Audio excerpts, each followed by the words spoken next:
Hello, Accounting Superstars. This is Professor Don Bush from the Accounting Superstar channel. So glad you're here. I've been a professor for about 30 years and a CPA for about that long, and I've got great ways to explain accounting. So you've come to the right place, folks. Hey, I don't know if you can see these musical instruments behind me here. Got a couple guitars. You can see one guitar.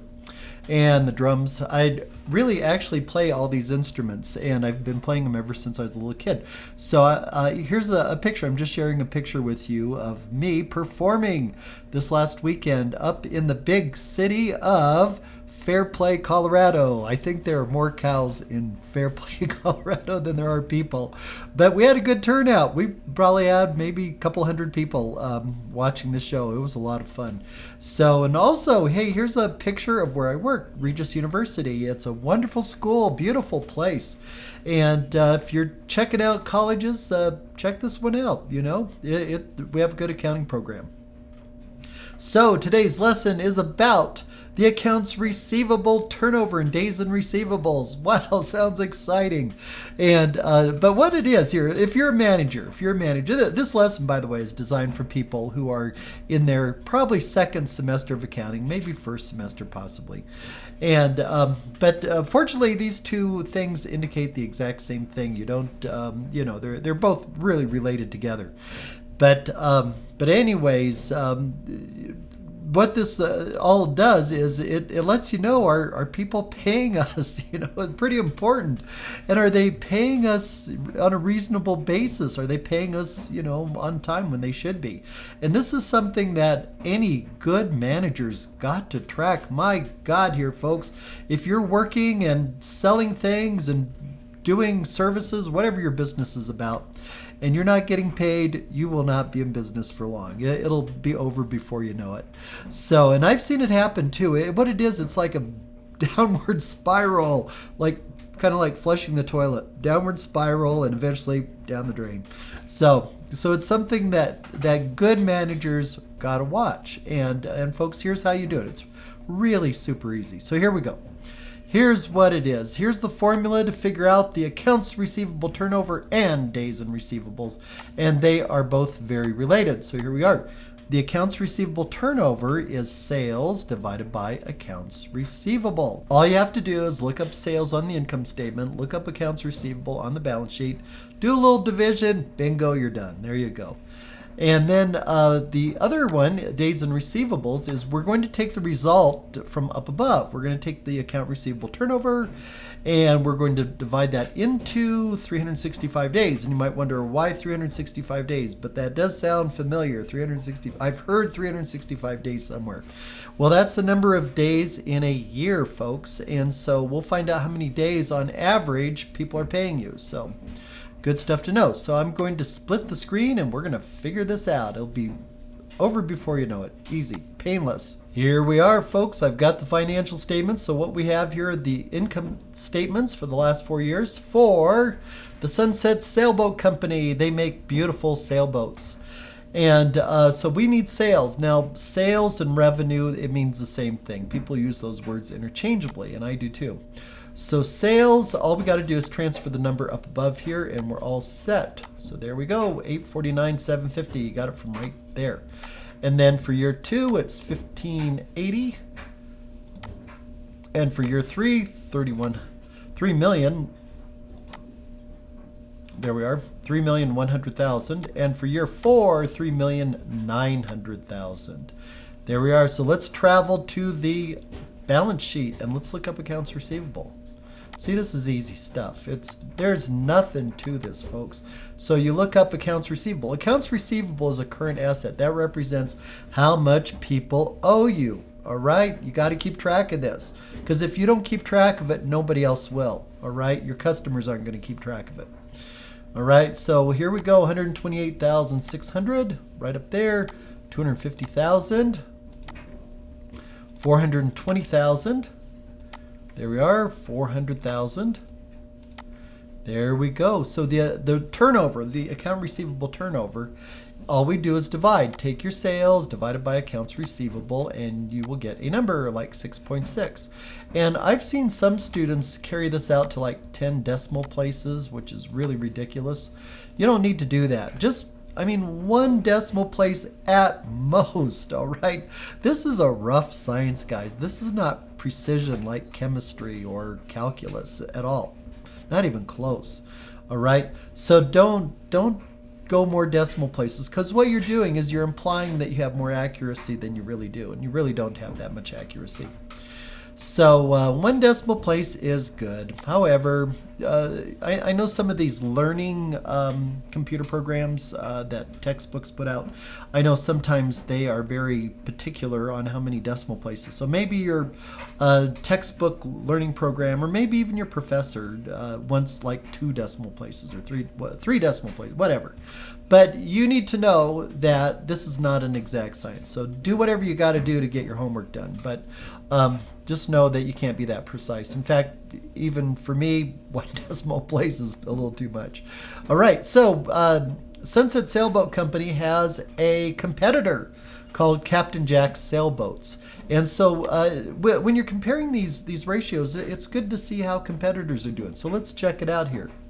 So 8.8 turns a year, 8.0 turns a year, 7.1, and 6.2. There seems to be a decrease. So what does this mean? Is this good, bad? What's going on here? Well, with the Sunset Sailboat Company right here, I'll highlight it so it stands out right there. Sunset Sailboat Company, their number of turns, how quickly they're collecting their receivables, is increasing. This is a good thing. Think of it like a car engine. The faster your car engine turns, the faster your car can go, all right? So faster is better. And when it's increasing like this is a good trend. That means that they're keeping up on their receivables. The Sunset Sailboat Company is out there actively collecting that money, which is a good thing. Captain Jack's, though, different story. It looks like Captain Jack's engine is slowing down. All right. Now, what this means is that maybe some of the customers aren't paying on time. Maybe some of the customers are struggling. Maybe they're selling to the wrong customers. So not a good thing here. And also that when your accounts receivable slows down, it grows. It grows larger. All right, because it's slowing down. More and more money is trapped in accounts receivable, and it truly is trapped, and it doesn't earn any income being trapped there. And so you need to watch this, really, really, really watch this. All right, so Sunset Sailboat Company, looks like they're doing well. Captain Jack's, not so good. Coming down here, how to calculate days in receivable. Now, this will not tell us anything new. It will not help us anymore. It's not a different way of looking. All it is just changing what we did right up above, just changing that into a format that I think is a little easier to understand. I like it. In the upper screen, I've got what we just completed here, and it looks like Sunset Sailboat Companies are doing well. Their turnover is speeding up, which is a good thing. Captain Jack's Sailboats is slowing down, bad thing. So let's convert this into the number of days. It's really easy. So what you do is you ask yourself, how many days are there in a year? And folks, there are 365 days in a year, right? Okay, so I'm going to just bring that across. And then what you do is bring down the account receivable turnover, and let's take the one for Sunset Sailboats, which would be 6.6. There we go. And bring it down for the next year, and the year after that, and the 4th year. There we go. And then all you do is divide. All right, so all we're doing is taking 365 days, dividing it by the turnover, 6.6. And what this does is it gives us 55 days. In other words, on average, it's taking customers 55 days to pay their bills. All right, now, this might be a good thing, a really good thing, if we expect our customers to pay within 60 days or 90 days. That'd be pretty darn good. All right, but if we expect our customers to pay within 30 days, I'd say this is not so good. All right, so you got to look at the credit terms here too. So let's divide it by the next year, 58 days. The next year after that, 49 days. And 37 days. So they're on a downhill trajectory as far as days and receivables, which is good. In year 1, it was taking on average 55 days to collect the money. In year 4, 37 days on average. Now, if their terms are customers pay up in 30 days, this is pretty darn good. All right, because you're always going to have some customers that are going to be a little bit late, and it'll make the average a little bit bigger than the 37 usually. So Captain Jack's. Now, Captain Jack's receivables are slowing down, Not a good thing. So I would expect the number of days would be greater. Well, they're starting at 41 days, 46 days. Look at that. Year 3, 51 days. And then in year 4, 59 days. So it's taking longer and longer. And this is going to kill them. Receivables, folks, receivables are a serious thing here. Receivables are when customers owe you money. And if they're not paying you money, if they're not paying you what is owed, you're toast. You're toast. And you might think you're doing great, but you're doing horribly. And you will go bankrupt. It'll just spiral out of control. And I've seen it happen. I've been on a front row seat watching this happen with a business. It wasn't pretty. Okay, so both of these indicators indicate the exact same thing. All right, so here's what they mean. Measures how quickly a firm converts receivables into cash. All right, something really important. Number 2, accounts receivable is often averaged. I did not average this, but most books, most textbooks, and most professors teach it that you should average it. I don't know. For me, I've never found it worthwhile averaging it. It's too much work and not enough gain. Cost benefit analysis. I've never found it worth it. But this is how they teach it, and theoretically speaking, it does make sense. All right.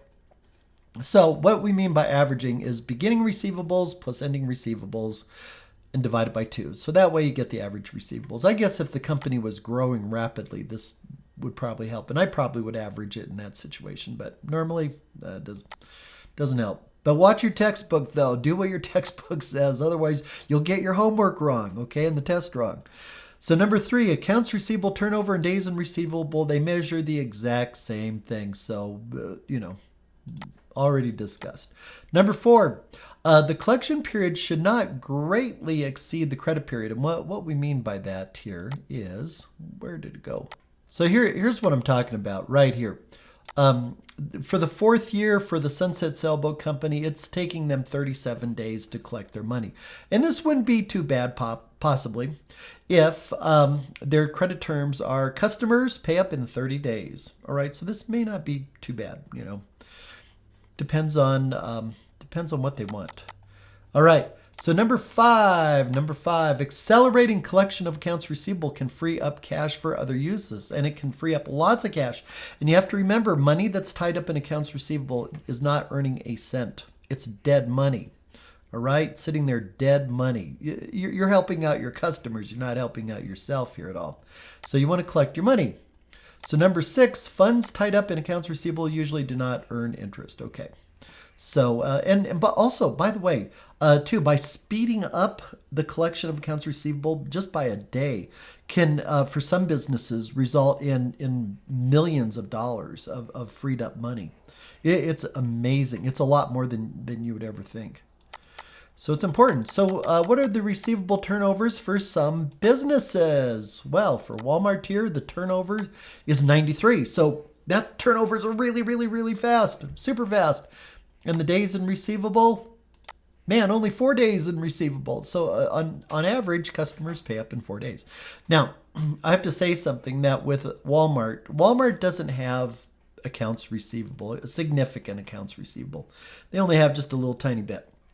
And as far as I know, I don't think Walmart sells things on credit. I don't know if there's a Walmart credit card or whatever. I don't know.